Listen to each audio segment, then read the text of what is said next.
So you've got 40 grand to spend on a turbocharged performance car. 20 years ago, the default answer was Subaru's WRX. 10 years ago, the revitalised Mark V Golf GTI really shook up the performance car scene. And 5 years ago, Ford's Focus ST showed us just how much fun front-wheel drive can be. Today, Hyundai has shaken all of that up with this, the new i30N.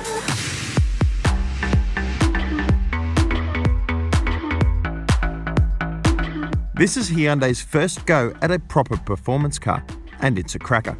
We were impressed by its blend of value, performance and tech at the model's launch, but how it compares to rivals is another question altogether.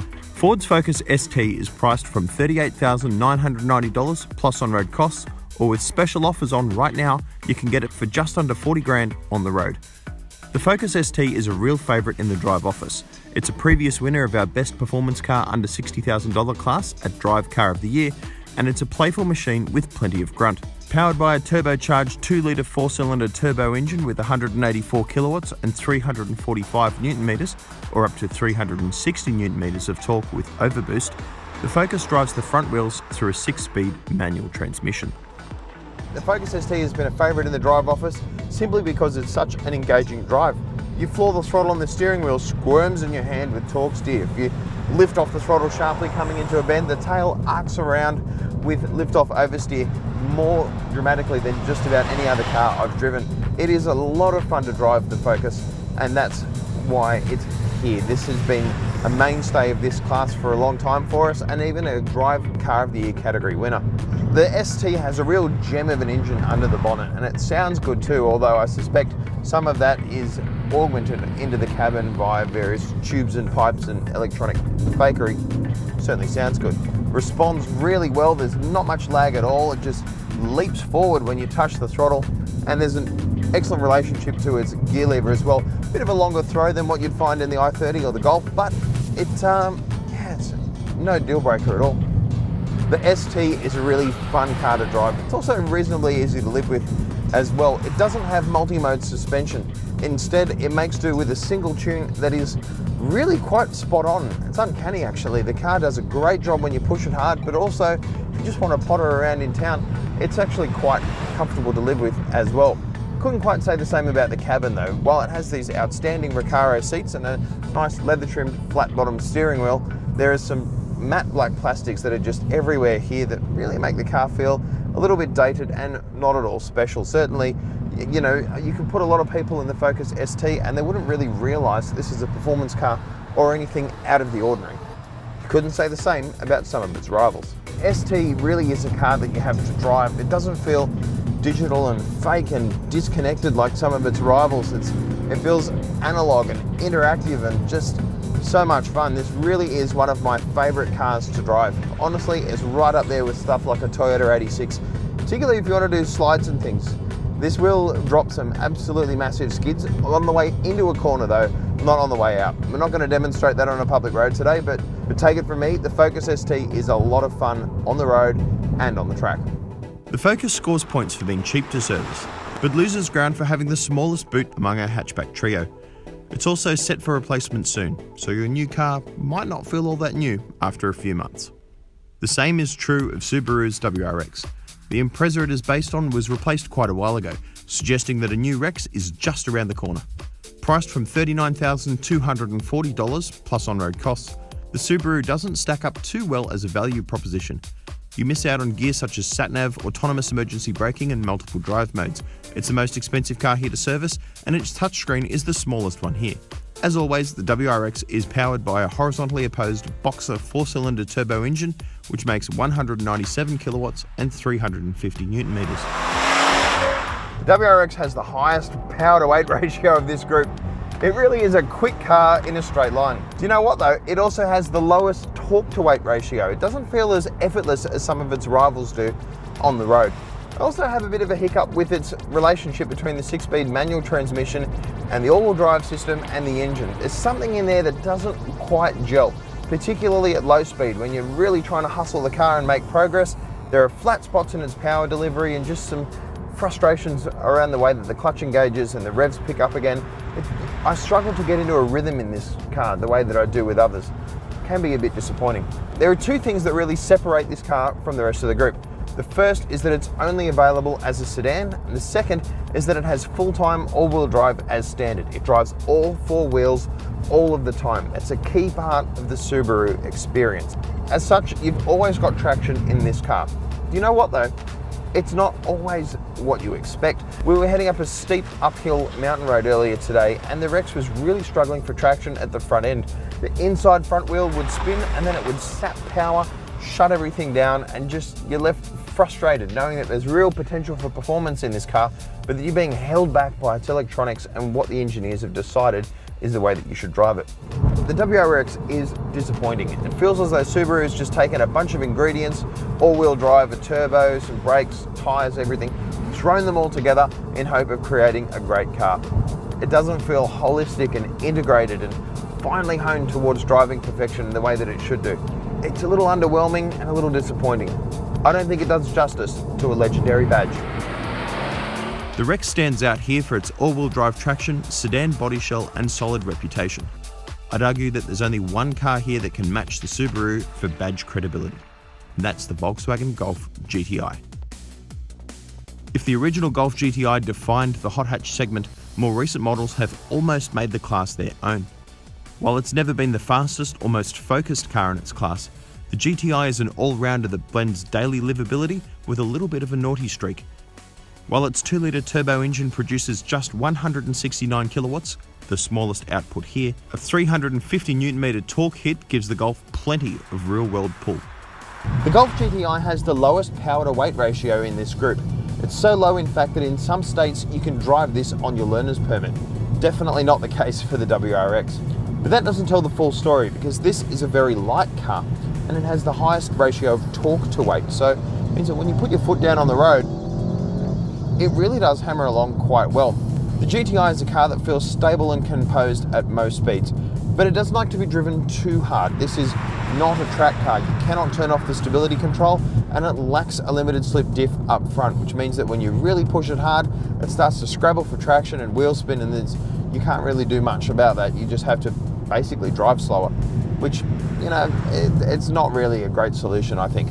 Now, Volkswagen does cater to that with the all-wheel drive Golf R and the Golf GTI Performance that has a proper diff up front, but you can't really get one of those for this sort of price point. You'd have to spend quite a bit more money. For 40 grand, it's GTI or nothing. And you know what? It's not a bad thing. This is a really lovely place to be. It's a car that feels beautifully executed and just so easy to drive. It's got such a light, delicate relationship between the clutch and the gear knob. The steering feels excellent, and you've got this brilliant cabin with the tartan seats and, you know, soft touch plastics and, you know, the best touchscreen in the group and all that sort of stuff. This really is a pleasant place to spend your time as a driver. And the real ace-up Volkswagen sleeve is its dual-clutch automatic transmission. All of the cars here that we're testing today are manuals, and as such this has a 6-speed manual with this lovely golf ball dimpled style gear knob that is quite a retro throwback to the original GTI.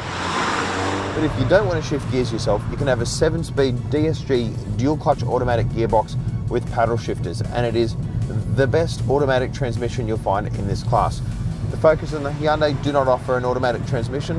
The Subaru does, but it's a CVT auto that I just don't want to talk about. It is the worst transmission I've ever encountered in a performance car, period. You don't want to go there. If you're into the WRX, buy a manual or buy something else. Don't go the auto. Yeah, the GTI isn't as fast as some of the cars here, and it's not as hardcore, it's not as entertaining to drive, but it is a brilliant all-rounder, and that's always been part of the Golf GTI appeal. It's always been a car that you can just live with every day and then enjoy on a weekend when you want to go for a bit of a blat.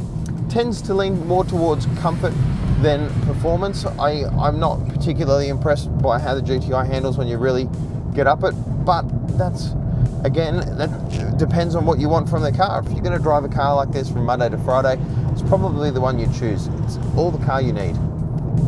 But is it all the car you want? The Golf GTI really is a hot hatch benchmark, which is exactly why Hyundai targeted that car with its new i30N. This model really does represent a breakthrough for Hyundai, its first proper performance car for Australia, and the first in a line of N-badged performance machines. The N treatment brings you a 2-litre turbocharged engine based on a similar motor found in the Sonata. though it's tuned to 202 kilowatts and 353 newton meter outputs, which rise to 378 newton meters during brief periods of overboost.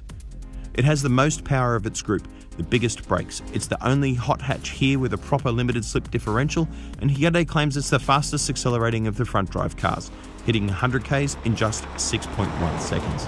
The i30N certainly is fast, but more than that, it's also a lot of fun. Unlike cars like the Golf GTI, you can completely deactivate its stability control, which means the car is a lot of fun on track, which I've personally experienced at Winton Raceway at the car's national launch. That was a brilliant day. But this isn't just a car for the track, it's something that's also very much at home on the road. Part of that comes down to its multiple drive modes. Now there are two big blue buttons on the steering wheel that, while they look a little bit dorky, they really offer you a chance to tap into this car's abilities. The one on the left cycles through different drive modes: normal, comfort, eco, sport, that sort of thing.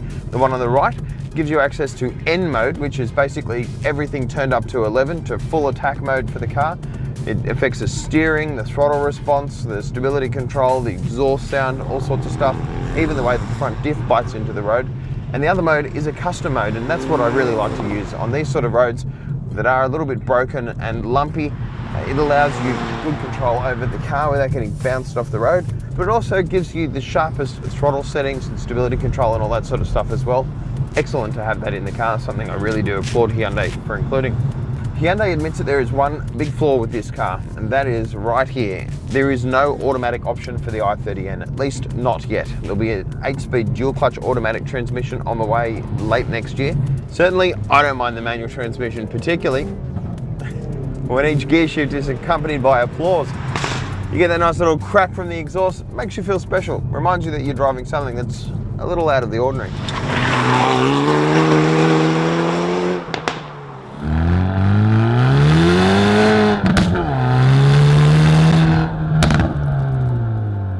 But it's not just tinsel. When you really tuck into this thing on the road, you can feel how just well sorted this car is. The suspension does an excellent job soaking up bumps. The steering offers heaps of feel and feedback, although it can get a little bit weird when it's trying to counteract torque steer. So I do love this limited slip differential. You can come up to a tight corner, go back through the gears, and then just get hard on the throttle, and it just finds drive in a way the other cars really struggle to match. It is an excellent feature in the car, and partly what you're paying for here. It's proper engineering. Excellent to see. Some performance cars rely on help from big brands to attract customers. Names like Brembo and Recaro and Sparco and things like that. You know, dropping names like a third-rate Instagrammer at a post-Oscars party and trying to get your attention. Hyundai hasn't gone for that at all. In fact, they've gone a much cheaper route. They've developed pretty much everything in-house. The seats, the brakes, the gearbox, all that sort of stuff is from Hyundai. And while it doesn't have the sexy badging of something like Brembo brakes, the brakes on this car work fine. They're great on the road, great on the track. They offer plenty of bite and feel, and Hyundai's done an excellent job engineering them. It's proof that you don't necessarily need to spend a lot of money to buy a car with outstanding engineering integrity. The Hyundai is priced from $39,900 plus on-road costs, which makes it cheaper than the GTI and puts it about on par with the WRX. The Hyundai and Volkswagen are the only cars here with autonomous emergency braking as standard. Hyundai claims to have a slightly larger boot than the Golf, but a stiffness bar mounted behind the rear seats could get in the way of cargo. We'll call it a draw. While Volkswagen, Subaru and Ford support their cars with 3-year warranties, Hyundai is the only manufacturer here to have a 5-year guarantee that also covers you on circuits. Track day warriors will also be able to tap into accessories such as semi-slick tyres, brake cooling ducts and a fire extinguisher bracket, all through your official Hyundai dealer. It's also the cheapest car to service. It's a cliche to say that these are all great cars, and they are. For some performance buyers, front-wheel drive just won't do, making the Subaru WRX the default choice at this price point. Ford's Focus ST remains impressive if dated. We expect big things from the next-gen Focus, which is due to make its debut any day now. That leaves us with these two cars, the original recipe GTI and the extra spicy i30N. One is a comfortable, polished daily driver. The other one is a genuine driver's car that delivers real performance. And if you want a turbocharged car for $40,000, the i30N is the car I'd recommend. The i30N appeals to your heart, mind and wallet. It's the complete package and it shakes up everything we know about hot hatches.